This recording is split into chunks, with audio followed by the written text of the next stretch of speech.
I'll show you the verses up here that got me thinking from Isaiah. And I will make mere boys their leaders, and mischievous children will rule over them. And the people will be oppressed, each one by another, and each one by his neighbor. The youth will assault the elder, and the contemptible person will assault the one honored.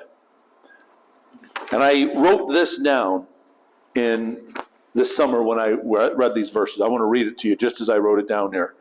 God gives nations the leaders they deserve.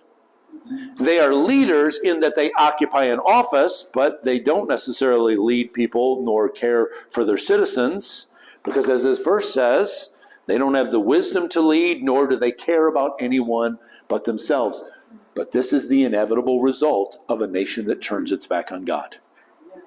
These phrases on here, these mere boys and mischievous children, what that means is people that don't have the skills or the temperament or the experience to do what they've been asked to do.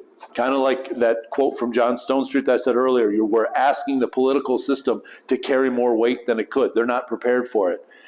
Here's how the Amplified Version says, verse 3 here, and I will make boys their princes, and with childishness they shall rule over them with outrage instead of justice.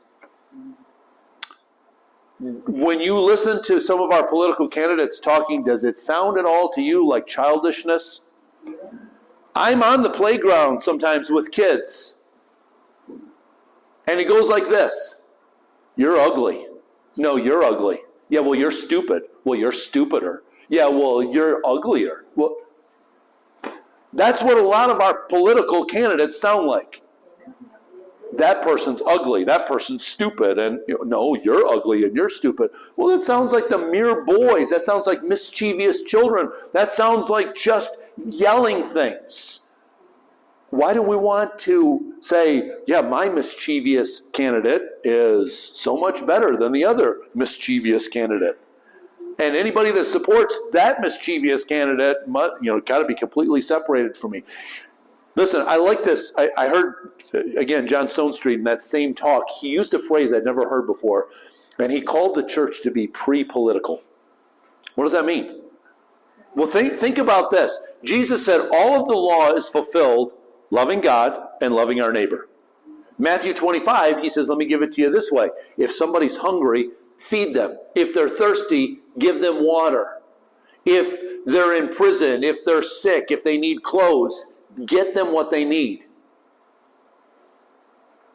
The government does all those things right now because the church isn't. We need to be pre-political. We need to be so doing the things that Jesus tells us to do, that we see the first church doing in Acts, that there's no need for the government to come in and feed the hungry because we say, we don't need you, we already did that. Well, we need to bring in bottles of water. Nope, we already took care of that.